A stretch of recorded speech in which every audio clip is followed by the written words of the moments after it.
nosso quadro da Unimed Costa Oeste dessa tarde, a gente vai falar sobre câncer de ovário, os sinais, diagnóstico, tratamento. A gente convidou então o doutor cooperado da Unimed, Dr. Marcos, que vai explicar um pouquinho mais como que funciona e os cuidados que nós mulheres devem ter. Tudo bem, doutor? Boa tarde. Boa tarde, tudo bem e você? Tudo bem também. Obrigada por aceitar nosso convite e vir novamente aqui no programa. Eu que agradeço o convite. Então, doutor, para a gente iniciar o nosso bate-papo, quero que você fale o que é o câncer de ovário.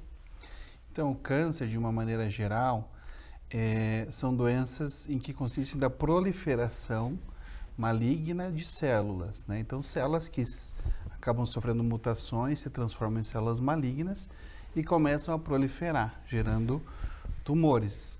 Então, o câncer de ovário, ele é um câncer, né? Células malignas que se desenvolvem das células do ovário. Uhum.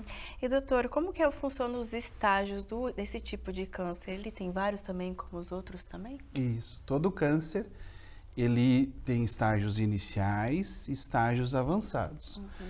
Isso é uma coisa que, inclusive, a gente usa para poder indicar tratamento e para poder saber qual a perspectiva daquela pessoa em resolver o problema dela. Uhum.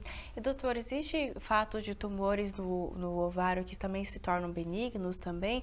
Como que funciona essa parte? Que às vezes as pessoas ficam até com dúvida dessa parte, benignos, malignos, como que é? Isso. Então, quando a gente fala de câncer, né, o câncer ele é sempre maligno. Uhum. Então, é uma definição. Tumor maligno é igual a câncer. Agora, quando a gente fala de tumores, os tumores realmente podem existir tumores benignos. Só que esses não vão ser classificados como câncer. Então, existem tumores benignos também do ovário. E quando a gente fala assim de câncer, né, muitas pessoas falam, esse câncer é benigno ou maligno? É uma questão popular, né? Uhum. As pessoas acreditam que o câncer é só aquele que já espalhou para todo o corpo, e não. Você pode ter um câncer, que é um tumor maligno, mas às vezes numa fase inicial que ele ainda não espalhou para o corpo. Uhum. E nesses casos, doutor, quando é benigno, é feito algum tipo de tratamento, retirado ou não? Aí depende do que você conseguiu identificar. Uhum. Então, alguns tumores, né, são benignos e não precisam ser retirados. Outros tumores precisam ser retirados porque causam sintomas nas pessoas, né? Agora, se ele for, às vezes, por exemplo, um cisto pequeno, que não está incomodando a pessoa, ele pode ser simplesmente acompanhado sem receber um tratamento específico, assim. Uhum. E tocando isso que você falou, doutor, sobre os cistos, eles podem também se tornar, então, um tipo de câncer ou não? Essa é uma pergunta com uma resposta não muito precisa, né? Uhum. Então, o problema é que às vezes a gente não consegue identificar o que realmente é aquele cisto. Pode ser que esse cisto seja um cisto simples, e esse cisto simples dificilmente vai virar um câncer. Agora, às vezes a gente não consegue dizer muito bem que ele é um cisto simples. Ele já ter algum componente ali de potencial malignização, ou que vai desenvolver, e esse sim pode virar um câncer. E tem alguns tipos de câncer que eles podem ter uma parte cisto e uma parte sólido. A gente chama isso de lesões complexas. E aí sim, você só vai saber se esse cisto é benigno, às vezes só na biópsia. Uhum. Né? Tem que fazer todo aquele processo de retirada e levar para o exame, né, doutor? Muitas vezes, muitas lesões a gente só consegue definir depois de retirar e mandar para a biópsia. Uhum. E os fatores de risco, doutor? O que contribui? Existe tipo uma causa ou várias causas que podem contribuir para o surgimento do câncer de ovário? Existem fatores de risco, né? Não existe uma causa assim de certeza. Você tem aquilo e você vai ter um câncer de certeza. Existem fatores de risco, fatores que aumentam a chance de ter o câncer de ovário. Então, se a gente pensar, por exemplo, fatores genéticos, né? Tem alguns genes que a gente conhece hoje que aumentam a chance de ovário, como o BRCA1, BRCA2. Existem algumas síndromes genéticas, como síndrome de Lynch, síndrome relacionada com câncer de colo retal, que também podem aumentar a chance da pessoa ter o câncer de ovário, né? Fatores às vezes relacionados à obesidade, fatores relacionados a questão hormonal às vezes pode interferir, né? Então são fatores de risco que não necessariamente coisas que vão causar o câncer. Aumentam as chances. Por isso que, né, doutora, a gente sempre reforça, é importante as mulheres cuidarem da qualidade de vida, da saúde, para prevenir. Porque fazendo esses cuidados, já, assim, certeza, assim, que ela vai conseguir postergar, ou no caso, assim, às vezes já identificou alguma coisa de errado e já iniciar o tratamento precoce, né? Isso. Se ela tem, às vezes, algum desses fatores de risco, ela fazendo consultas mais regulares com o ginecologista, ou com algum médico da preferência dela, ela pode, às vezes, fazer uma detecção mais precoce do problema, né? Se ela tiver esses fatores de risco. O problema é que, muitas vezes, a pessoa não tem fatores de risco e acaba também sendo acometido pelo problema. E, doutor, muitas mulheres têm um medo de, anticoncepcional pode causar um tipo de câncer, principalmente nesse de ovário que a gente está falando, ou essa é uma crendice popular que a gente pode dizer? Até o contrário, né? O anticoncepcional, ele protege para o câncer de ovário. Tá? Então, no caso específico do câncer de ovário, quanto mais prolongada a exposição, mais o benefício de proteção. Chega até a ter 50% de redução do risco do câncer de ovário para as mulheres que usam anticoncepcional. Agora, o anticoncepcional pode acarretar em outros riscos, não só na questão do câncer, né, como de outras coisas. Mas, em relação ao câncer de ovário, ele é um fator protetor, ele protege. E o HPV, doutor, ele também contribui para o surgimento do câncer de ovário? Não, esse, a princípio, não acaba sendo um risco específico para o câncer de ovário. Né? Então, o HPV ele é mais relacionado com o câncer do colo do útero. Ah, tá. E os sinais, doutor, como que funciona assim? A mulher começa a sentir dores, desconforto ou até dificuldade para engravidar? Como é que é? Isso é uma coisa muito até problemática para a gente, porque o câncer de ovário ele não costuma dar sintomas ou sinais quando ele está muito no começo, né? E aí acaba que as pessoas começam a ter sintomas, né, dor e outros sintomas, quando ele já está um pouco avançado, quando ele já está um pouco grande demais, ou às vezes até quando ele já espalhou. Então, os sintomas, assim, podem incluir dor, né, que nem a gente já estava conversando, dor abdominal, podem ser, assim, inchaço no abdômen, não necessariamente relacionado à dor, então a pessoa sente um sintoma. Às vezes, assim, o abdômen é diferente de um lado e do outro, né, porque às vezes o tumor está grande e acaba crescendo um lado e fica diferente a barriga, né? Tive pacientes, assim, com esse aumento de volume que achavam que estavam engordando e não tinha nada de gordura, era um grande volume por causa do ovário crescendo e estavam grandes, assim, ovários que chegam com até 10, 20, 30 centímetros e a pessoa às vezes tem pouco sintoma relacionado a isso.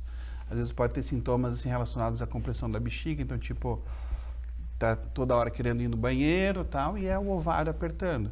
Mesma coisa com o intestino, pode mudar o comportamento do intestino, causando às vezes mais prisão de ventre, aumentando às vezes a frequência de flatulência, né?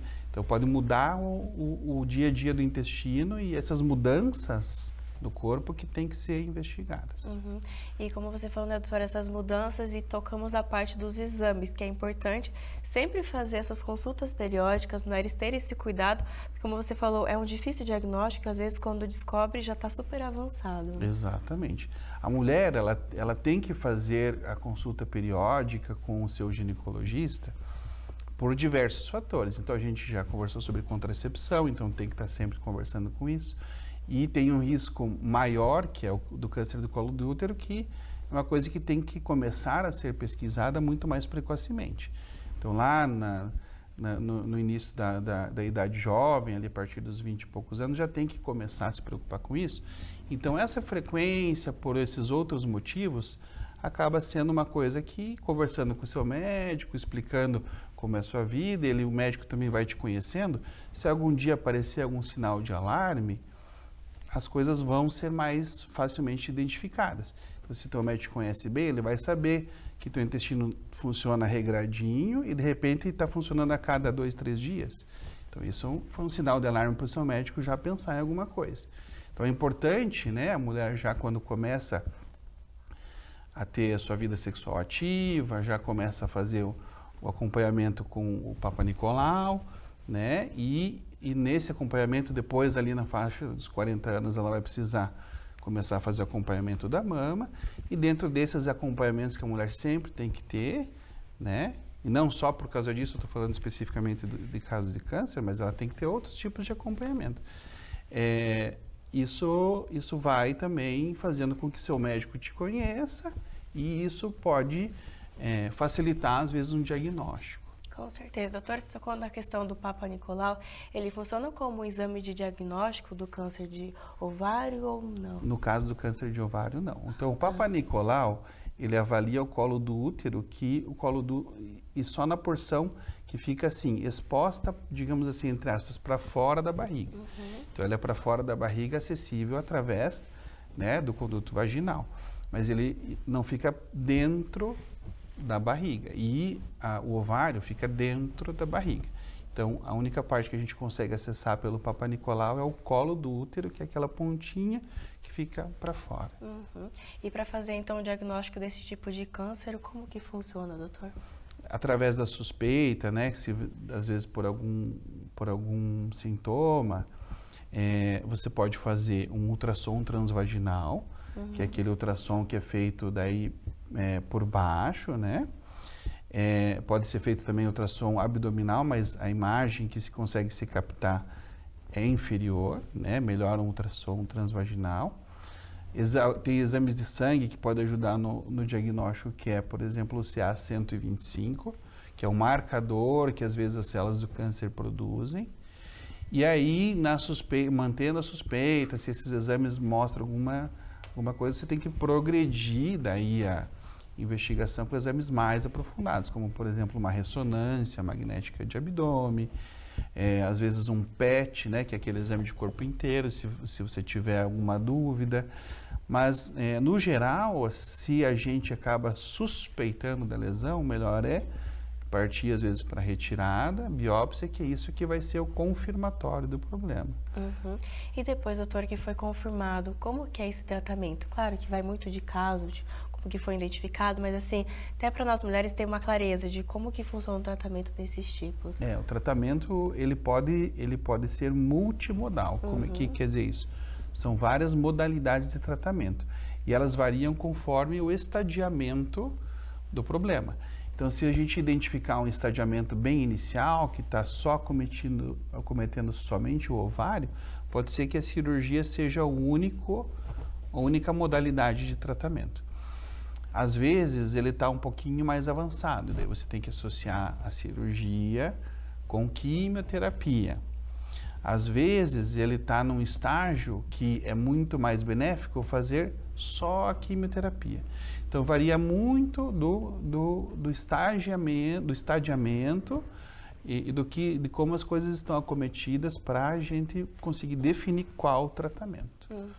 E, doutor, depois que foi feita essa parte do tratamento, enfim, as chances de cura, elas são altas? Como é que está essa porcentagem? As chances são boas, varia bastante conforme o tipo de câncer, né? Então, eu costumo falar para os meus pacientes, hoje em dia a gente fala assim, câncer de mama, câncer de ovário. Isso não é mais uma doença, é um conjunto de doenças. Então, tem muitos tipos de câncer de ovário.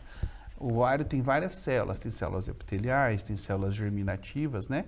Tem células produtoras de hormônio, então são muitos tipos de célula, cada um deles pode gerar um tipo de câncer diferente, né? E mesmo dentro dos mesmos tipos de câncer, eles podem ter moléculas dentro da célula diferentes que nos propiciam tratamentos diferentes.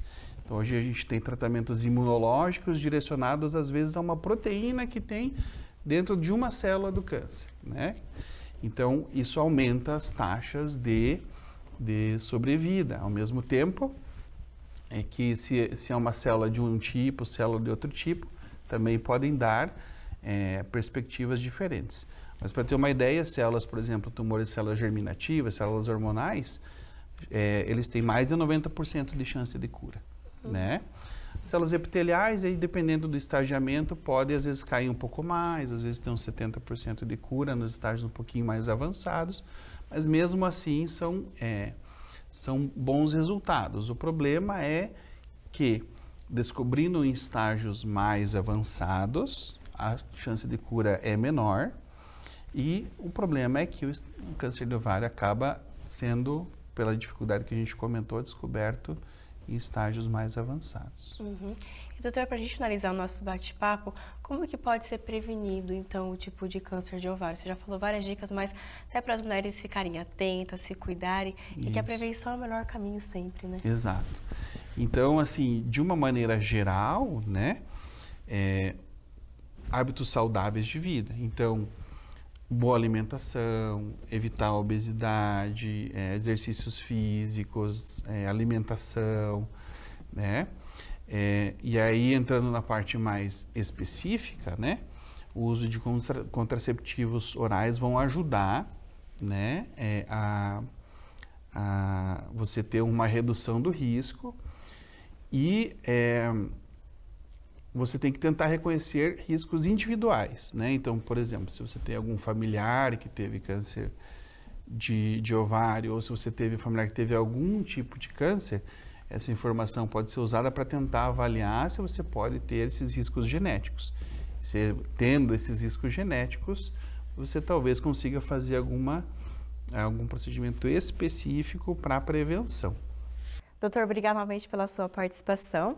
E falando em agradecimento, claro, agradecer também a Miranda Fashion por mais essa combinação desse look. Tons terrosos aqui para entrar bem no clima, né? Outono, inverno, que combina demais. Faço convite para você fazer uma visita à Miranda Fashion, que fica na Rua Barão do Rio Branco, bem no centro aqui de Toledo. Tem o WhatsApp, o Instagram aqui para você entrar em contato, saber os looks que eu uso aqui e outras tendências também que você encontra por lá. Agora eu volto aí para o estúdio em Cascavel. Valeu, Dr. Marcos Aurélio Nicide, muito obrigado pela participação do nosso programa, né? E passar pra gente essas orientações aí tão importantes para os nossos telespectadores. Gratidão.